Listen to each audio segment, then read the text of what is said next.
Hello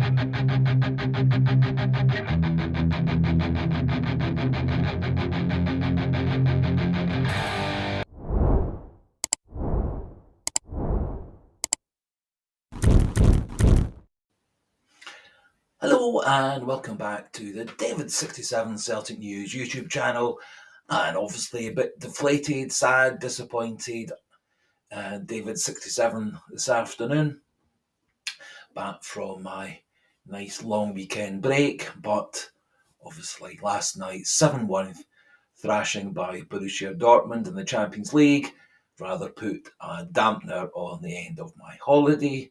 However, as it says in the title, don't panic, it's just one game. So just going to do a post-match review of the game, some of the stats, my own thoughts regarding the performance, the setup, the tactics, etc. And a wee bit of a look ahead to games to come.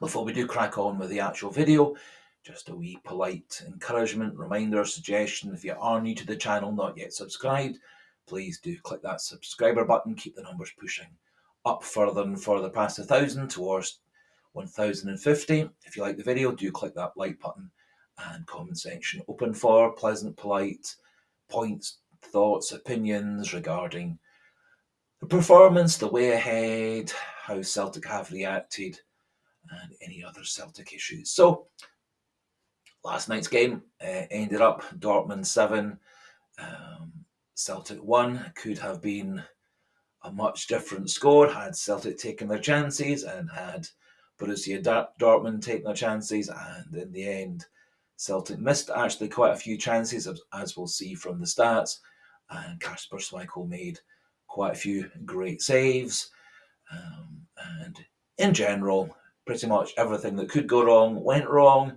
and lots of factors went against Celtic on the evening. So I was just settling down for the first course of our meal and game kicked off. Celtic did actually start quite brightly, had a corner which we wasted, and then they go down the other end. Kasper Schmeichel is adjudged to have pulled down the striker in the box. I did think he made contact. I thought he made contact with the ball as well as the player, but in the end it probably was a perfectly fair penalty. Dortmund scored, went 1-0 up. Up we go for the other end.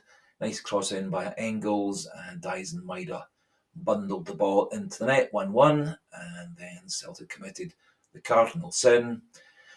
Within a minute or two, they were cutting open our defence, very cleverly going through the middle between Scales and Trusty. Lots of pace, lots of directness, great passing, great play by their speedy striker, and a shot deflected high above Kasper Schmeichel.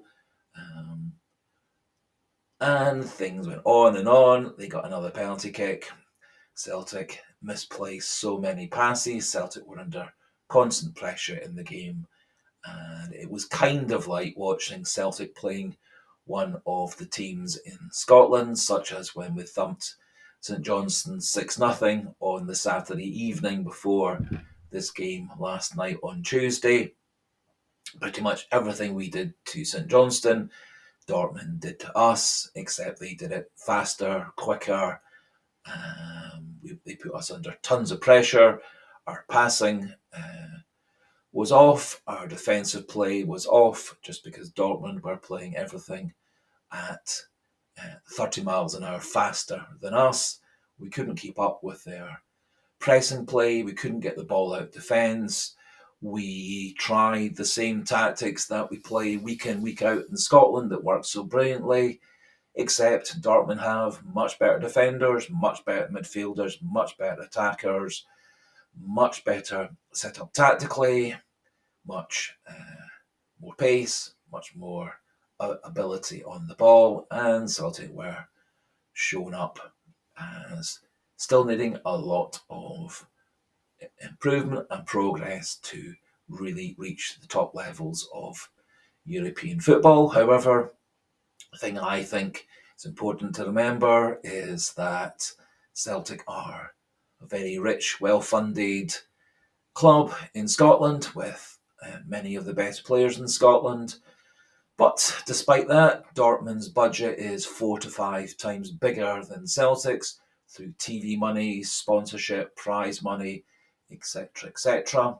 And so the same factors that show us to be way ahead of Dundee United, St Johnstone, Kilmarnock, St Mirren, etc., in terms of quality of player, finances, resources, etc., is very much the case for Borussia Dortmund, and the key, similarly for Bayern Munich and the top teams in England, Spain, Italy, France, all of whom have much bigger TV contracts, much bigger sponsorships, bigger wage bills, much higher quality of players, and Celtic play in Europe with one arm tied behind their back.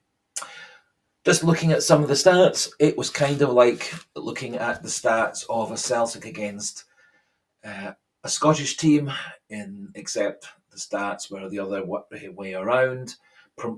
Possession, to be fair to Celtic, was 53 to Dortmund, 47 to Celtic. So Celtic had lots of possession, just we didn't use it very well. Shots on goal, shots were 16 to Dortmund, 9 to Celtic. Shots on goal, big stat, 13 shots on goal by Dortmund, just 2 shots on goal by Celtic. 3 off targets by Celtic, 2 off targets by Dortmund. Celtic had 4 shots blocked, Dortmund just had 1 shot blocked. Kasper Schmeichel made 6 saves, their goalie just 2. Another very big stat that showed that they used the ball far better than us. They had 40 touches in the box, we had just 12, and corners were 8 to 4 in their favour. So you can see those stats. We had the ball, we just didn't use it very well. They were really efficient in terms of getting shots on goal, really efficient in terms of getting good quality shots on goal. And despite the fact that Kasper Schmeichel made 6 saves, we still ended up losing 7 to 1. We got 2 shots on goal out of those 9 shot attempts. That also, I think, is a significant stat. We got ourselves in the position, just we didn't make those chances, those opportunities stick. So lots and lots of learning points, I think. Personally, I think Celtic were set up rather too offensively, aggressively, too much in the attacking frame by Brendan Rodgers. He played our bog standard 4-3-3. Did mean that the defence got rather swamped. It did mean that it was very hard for Celtic to get the ball out of their defensive third. And maybe it was time for a good old-fashioned 5-4-1.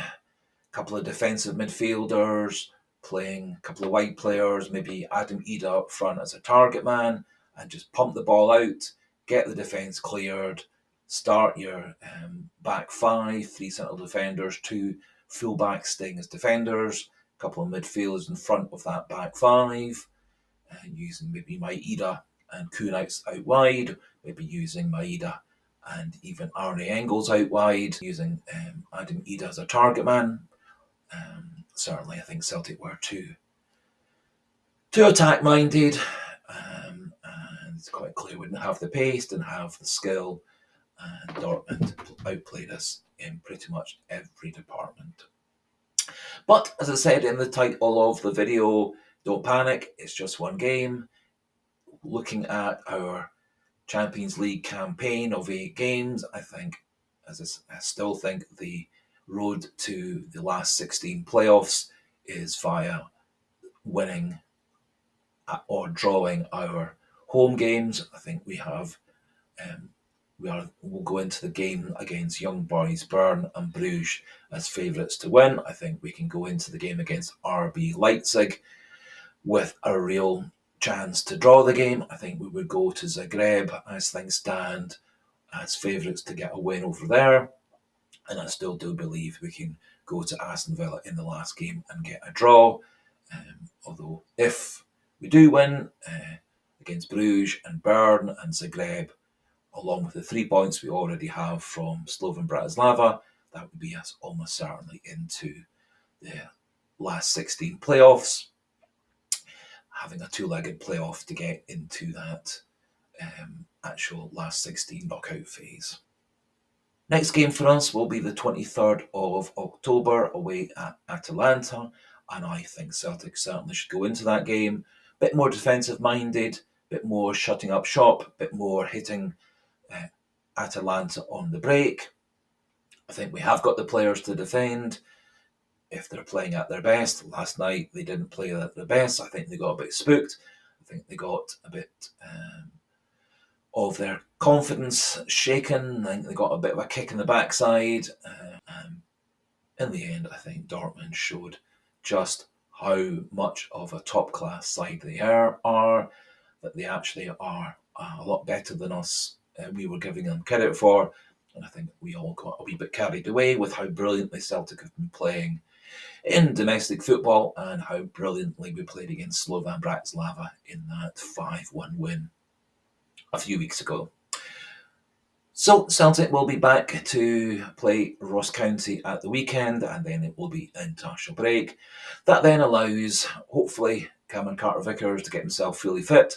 I think having him in central defence would have made Celtic more stronger. I think also if we do get Carter-Vickers back for the game against Atalanta, it does give us the option of having 3 central defenders from the start, 2 defensive fullbacks from the start, and a couple of blocking midfielders, McGregor, Engels, or similar in front of that, and using more defensive tactics and setup to get a point.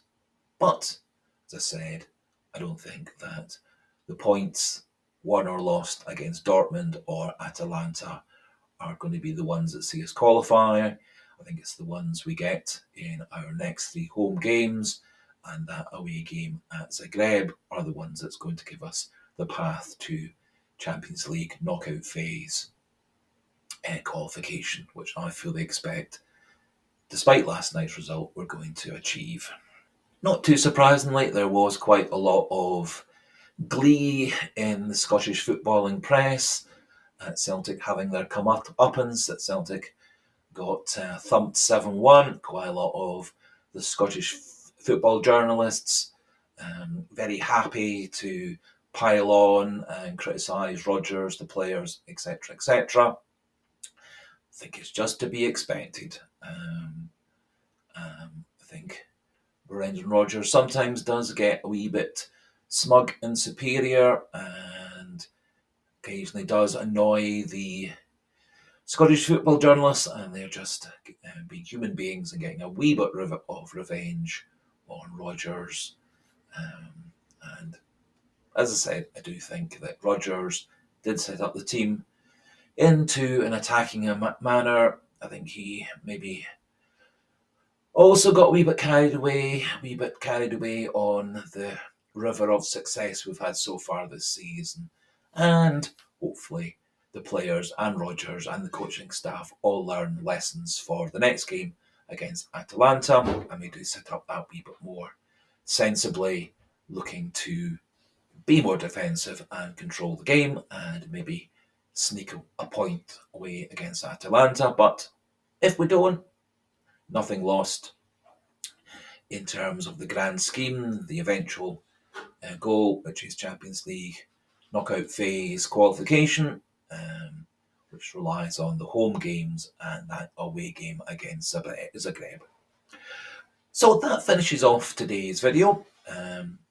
If you are new to the channel, please do click that subscribe button. If you aren't already subscribed, do click the like button if you like the video, and comment section open for your own thoughts, opinions on topics of the video, last night's game, etc. And so until the next video, goodbye and hail, hail.